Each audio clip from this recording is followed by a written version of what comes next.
اب یہ میرے ہاتھ میں بخاری شریف ہے دوبارہ، یہ جلد نمبر 9 ہے، اور میں اب اس کو کھولتا ہوں آپ کے سامنے، دیکھ لیجئے بک نمبر 9 جلد نمبر 9۔ اب یہ آپ کے سامنے صحیح بخاری پارہ نمبر 29، 344 پیج نمبر، کتاب الاعتصام، اس کی حدیث کا نمبر ہے 250 حدیث کا نمبر ہے۔ ہم سے محمد بن عبدالعزیز رملی نے بیان کیا، کہا ہم سے ابو عمر سنانی نے، انہوں نے زید بن اسلم سے، انہوں نے عطا بن یسار سے، انہوں نے ابو سعید خدری سے، انہوں نے حضرت صلی اللہ علیہ وآلہ وسلم سے، آپ نے فرمایا تم اگلے لوگوں کی چالوں پر چلو گے۔ رسول اللہ اپنے صاحب سے کیا فرما رہے ہیں؟ تم اگلے لوگوں کی چالوں پر چلو گے، بالش بالش، ہاتھ ہاتھ، یہاں تک کہ اگر وہ گوڑ پھوڑ کے سوراخ میں گھسیں گے تو تم بھی گھس جاؤ گے۔ ہم لوگوں نے عرض کیا یا رسول اللہ اگلے لوگوں سے یہود اور نصارہ مراد ہیں؟ آپ نے فرمایا پھر کون؟ یعنی رسول اکرم صلی اللہ علیہ وآلہ وسلم کو فرما رہے ہیں اپنے اصحاب کے لیے کہ تم لوگ میرے جانے کے بعد، اس دنیا سے رخصت ہونے کے بعد ظاہری طور پر، تم لوگ اگلے لوگوں کی چالوں پر چلو گے۔ جس طرح سے حضرت موسیٰ کے بعد حضرت عیسیٰ کو نہیں مانا گیا، حضرت موسیٰ کو پر رک گئے، جس طرح حضرت عیسیٰ کے بعد رسول اکرم صلی اللہ علیہ وآلہ وسلم کو آخری نبی نہیں مانا گیا، اس اپنی بات پر رکے رہے اور وہ اپنے آپ کو کرسچن کہلائے۔ یعنی یہ بات رسول اکرم صلی اللہ علیہ وسلم ان سے فرما رہے ہیں کہ تم بھی اسی طرح کرو گے بالکل، یعنی تم نے جو گناہ انہوں نے کیے ہیں وہی سارے کی ساری چیزیں تم بھی کرو گے۔ کون؟ رسول اکرم صلی اللہ علیہ وآلہ وسلم کے اصحاب۔ اب آگے چل، اب میں سامنے یہ دوبارہ بخاری شریف کی یہ جلد نمبر 100 ہے اس مرتبہ، جلد نمبر 3، بک نمبر 3، جلد نمبر 3، اس کا میں یہ آپ کے سامنے صفحہ کھول رہا ہوں۔ یہ ہے اصل میں تو یہ حدیث اس پچھلے صفحے سے شروع ہو رہی ہے، بلکہ اس پچھلے صفحے سے بھی نہیں، یہ حدیث شروع ہو رہی ہے، اللہ آپ کا بھلا کرے، تقریباً 4 صفحے پہلے سے۔ اب اس کے بارے میں تھوڑا سا عرض کر دوں، یہ ہے بخاری پارہ نمبر 11، صفحہ نمبر 685، کتاب الشروط۔ یہ ہے آپ کو ڈھونڈنے کے لیے، اس کو باب شروط میں چلے جائیں گے آپ، جہاد میں شرطیں لگانا اور کافروں کے ساتھ صلح کرنے میں اور شرطوں کا لکھنا۔ اب اس میں آپ جائیں تو آپ کو یہ چیزیں نظر آتی رہیں گی، یہ 1-2 صفحے کی، یہ تیسرے صفحے کی، یہاں پر بھی نشان لگا ہے، لیکن یہ امپورٹنٹ چیز نہیں ہے، پاز کر کے اگر آپ میں سے کوئی پڑھنا چاہے تو ضرور پڑھ سکتا ہے کہ حضرت ابو بکر صدیق نے ایک دفعہ کسی کافر کو جو ہے وہ اس نے کہا بھاگ جانے کا طعنہ دیا، تو آپ نے کہا جا لات کا ٹنا چاٹ۔ یہ ہمارا ٹاپک نہیں ہے، تو ہم اب اس کو آپ جا کے گوگل کر لیجئے گا یا فیروز اللغات میں پڑھیے گا کہ یہ گالی کتنی قبیح ترین گالی ہوا کرتی تھی اس زمانے کی۔ اب یہاں پر بھی کچھ تھوڑی سی چیزیں لکھی ہیں، میں یہ نہیں چاہتا کہ آپ کے دل میں آئے کہ میں پتہ نہیں کیوں صفحے پلٹ رہا ہوں، پڑھ نہیں رہا، یہ 5 صفحے کی حدیث پڑھنا نہیں چاہتا میں، یہ پاز کر کے آپ خود پڑھ سکتے ہیں کہ یہ وہ جگہ، یہ وہ ٹکڑا ہے کہ جس میں حضرت عمر نے جب رسول اکرم صلی اللہ علیہ وسلم صلح کرنا چاہتے تھے تو انہوں نے حضرت عمر نے کس طرح سے مخالفت کی اور کس طرح سے کہا کہ کیا ہم حق پر نہیں ہیں، کیا آپ اپنے سچے پیغمبر نہیں ہیں، آپ ہمیں کیوں ذلیل کرا رہے ہیں، استغفر اللہ ربی واتوب الیہ۔ اس کے بعد پھر یعنی رسول اکرم نے سمجھانے کی کوشش کی لیکن ان کی سمجھ میں نہیں آیا، پھر وہ ابو بکر کے پاس گئے اور ان سے پوچھنے کی کوشش کی انہوں نے۔ تو بہرحال یہ بخاری شریف کی بات ہے، بس اس بات پر ناراض مت ہو جائیے گا کہ یہ شیعہ کیا بکواس کر رہا ہے، نہیں، یہاں شیعہ اور سنی کا کوئی مسئلہ نہیں ہے، بخاری شریف ہے، آپ کی کتاب ہے میرے بھائی۔ اب مجھ پر غصہ کرنے سے پہلے، اس تمام چیزوں کو نیگیٹو لینے سے پہلے ایک مرتبہ ضرور سوچ لیجئے گا، آپ کی کتاب ہے، آپ کی کتاب پڑھ رہا ہوں۔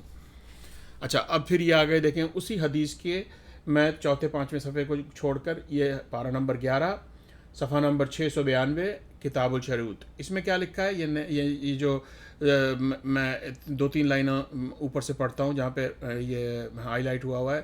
زہری نے کہا، حضرت عمر نے کہا، یہ جو بے ادبی کی میں نے گفتگو کی اس کے گناہ کو اتارنے کے لیے، بہرحال جو کچھ بھی، خیر جب صلح نامہ لکھ کر پورا ہوا تو حضرت صلی اللہ علیہ وآلہ وسلم نے اپنے اصحاب سے فرمایا، اٹھو، اونٹوں کو نہر کرو، سر منڈاؤ۔ کوئی یہ سن کر نہ اٹھا، یہاں تک کہ 3 بار آپ نے یہی فرمایا. جب کوئی نہ اٹھا تو آپ وہاں سے اٹھ کے چلے گئے. آپ نے بی بی ام سلمہ سلام اللہ علیہ کے پاس گئے اور ان سے لوگوں کی شکایت کی.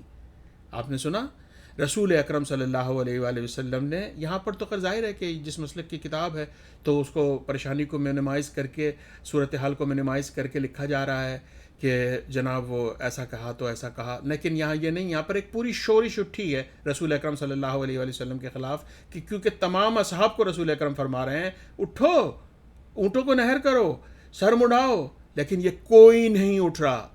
کائنات کا آخری نبی صلی اللہ علیہ وآلہ وسلم اپنے اصحاب سے, یہ جو ایک دیا ہوا ہے نا لوگوں کو ایک سوچ کہ اصحاب رسول, یعنی کہ ایسا لگتا ہے کہ بس اصحاب رسول تو گلے پہ تلوار رکھ کے پھرتے تھے کہ رسول اللہ حکم دے تو ہم کاٹ لیں. یہ دیکھ رہے ہیں آپ, فرما رہے ہیں حضرت صلی اللہ علیہ وسلم نے اپنے اصحاب سے فرمایا اٹھو, اونٹوں کو نہر کرو, سر منڈواؤ. کوئی یہ سن کر نہ اٹھا, یہاں تک کہ 3 بار میرا رسول صلی اللہ علیہ وآلہ وسلم اپنے اصحاب سے 3 بار. یہ وہ کائنات کا وہ مالک ہے کہ جو انگلی کے اشارے سے چاند کو ٹکڑے کر دے, یہ ان تمام حضرات کے بھی ٹکڑے کر سکتا تھا انگلی کے اشارے سے, لیکن 1 دفعہ نہیں, 2 دفعہ نہیں, 3 دفعہ فرما رہے ہیں. اور 3 دفعہ فرمانے کے بعد خاموشی سے اٹھ کر اپنی بیوی کے پاس جاتے ہیں اور ان سے شکایت کرتے ہیں. یہ ہے مظلومیت رسول اکرم صلی اللہ علیہ وآلہ وسلم کی. بہرحال میرا یہ ٹاپک نہیں ہے, میں اصحاب پر بات کر رہا ہوں, ایک نئی بات شروع ہو جائے گی.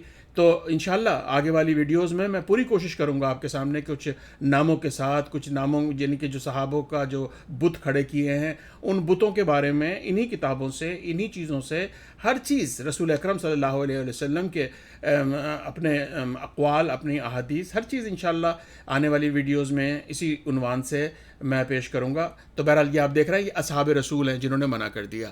اب میں آپ کے سامنے اگلی ایک اور حدیث پیش کرتا ہوں. جی اب آپ کے سامنے یہ موجود ہے بخاری شریف کی سویم, جلد نمبر سویم. آئیے جلد نمبر سویم پر چلتے ہیں. یہ میں آپ کو لے کر جا رہا ہوں صحیح بخاری شریف, پارہ نمبر 7, صفحہ نمبر 6, ابواب العمرہ. ٹھیک ہے, اور اس کے 2nd پیج پر ہی یہ بخاری پارہ نمبر 7, صفحہ نمبر 7, باب العمرہ, یہ حدیث نمبر 13 ہے. کیا کہتی ہے حدیث نمبر 13؟ یہ آپ کے سامنے پیش خدمت ہے. یہ پورا ایک حدیث ہے کہ کس طرح سے حج پر گئے, عمرہ پہ گئے, اور کس طرح سے احرام باندھا, کہاں سے احرام باندھا. یا آپ پوری حدیث کو پاز بھی کر کے پڑھ سکتے ہیں, میں آپ کے لیے پورا فوکس کر رہا ہوں 2-3 جگہ سے. آپ چاہیں تو خود بھی پڑھ سکتے ہیں تاکہ کسی کو یہ نہ لگے کہ میں کسی سے غلط بیانی سے کام لے رہا ہوں.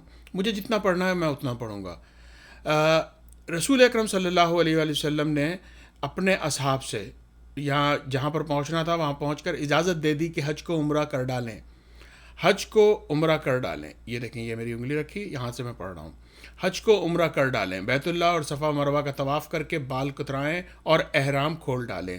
جس کے ساتھ قربانی ہو وہ احرام نہ کھولے. اس پر اصحاب کہنے لگے کیا ہم حج کے لیے منا کو جائیں اور ہمارے ذکر سے منی ٹپک رہی ہو. آپ سمجھ رہے ہیں ذکر کس کو کہتے ہیں؟ مرد کے عضو تناسل کو. اور اصحاب کے حالت احرام میں منی ٹپک رہی ہے. اب یہ آپ میں بہرحال پہلے اس کو پورے مکمل کر دوں اس ٹاپک کو, تو اس کے بعد پھر میں آپ کے سامنے آگے چلتا ہوں لے کر اس کو. یہ ایک حدیث نہیں ہے, یہ مختلف احادیث ہیں اس کے بارے میں. ابھی حاضر ہوا نئی جلد کے ساتھ. یہ دیکھیے اب میرے سامنے بخاری کی جلد نمبر 9 ہے. یہ بخاری میں نے آپ کے سامنے کھولی. یہ صحیح بخاری پارہ نمبر 29, صفحہ نمبر 271. اور یہ باب کون سا ہے؟ یہ کتاب کا نام پہلے سن لیجئے, کتاب التمنی. اور اس کا باب کے حضرت صلی اللہ علیہ وآلہ وسلم کا یہ فرمانا اگر مجھ کو پہلے سے وہ معلوم ہوتا جو بات کو معلوم ہوا. ظاہر ہے کہ حضرت رسول اکرم صلی اللہ علیہ وسلم یہ حدیث نمبر 164 ہے. یہ اب اس میں آگے چل کر پوری حدیث تو میں نے بتانا میرا مقصد ہی نہیں ہے, میں آپ کو سامنے فوکس کر دیتا ہوں. آپ چاہیں تو پاز کر کے پڑھ سکتے ہیں. اس کے بعد اس حدیث کے اوپر کے ٹکڑے پر میں نے پاز کر دیتا ہوں تاکہ آپ پڑھ سکیں اگر آپ چاہیں تو. اب یہ جو بیچ کا حصہ ہے مجھے یہاں سے پڑھنا ہے کہ خیر, یہ جو میری انگلی رکھی ہے, خیر جب حضرت صلی اللہ علیہ وآلہ وسلم نے صحابہ کو یہ حکم دیا وہ کہنے لگے کہ کیا ہم منا کو ایسی حالت میں جائیں کہ ہمارے ذکر سے منی ٹپک رہی ہو. یعنی جمع پر کچھ دن نہ گزرے ہوں۔ یہ سن کر آپ نے فرمایا اگر مجھ کو وہ بات معلوم ہوتی جو پہلے معلوم نہیں تھی۔ بہرحال یہ عقیدہ جس مسلک کا ہے وہ مسلک کی کتاب ہے، تو مجھے تو کوئی اعتراض نہیں ہے پڑھنے پر، میں کتاب پڑھ کے سنا رہا ہوں۔ یعنی ان کے ذکر سے، یہاں پر بھی ان کے ذکر سے منی ٹپک رہی ہے۔ یہ حدیث کو ایک جگہ پر نہیں ہے حضرات، یہ حدیث جگہ جگہ موجود ہے، اور ظاہر ہے کہ ایسی چیزوں کو پڑھا ہی نہیں جاتا تو لوگوں کے لیے گراں بھی گزر سکتی ہے، لوگوں کو گراں بھی گزر سکتی ہے سماعت پہ کہ یہ کس قسم کی بات ہے۔ لیکن بہرحال یہ صحیح بخاری ہے، جس کو چوم کر سانکھوں سے سرسب سے لگا کے تو بچیوں کو جہیز میں دیا جاتا ہے، تو اس میں کوئی اتنی شرمانے کی بات نہیں ہے۔ آپ اس کو سن سکتے ہیں، غسل جنابت کے طریقے اور وہ تمام چیزیں بھی انہی کتابوں میں موجود ہیں نا آخر کو۔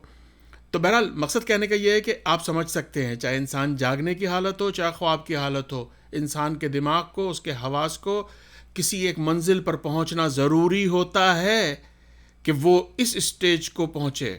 کس اسٹیج کو؟ کہ اس کے ذکر سے منی کا اخراج شروع ہو۔ اب یہ اصحاب حالت احرام میں ہیں اور فرما رہے ہیں کہ ہم اس طرح جائیں کہ ہمارے ذکر سے منی ٹپک رہی ہو، اور ایک جگہ نہیں، 3-4 جگہ، یہ 5 جگہ، ہر کتاب میں 2-3 کتابوں میں 7 کی یہ حدیث موجود ہے۔ اب آپ کو میں ایک اور حدیث سناتا ہوں۔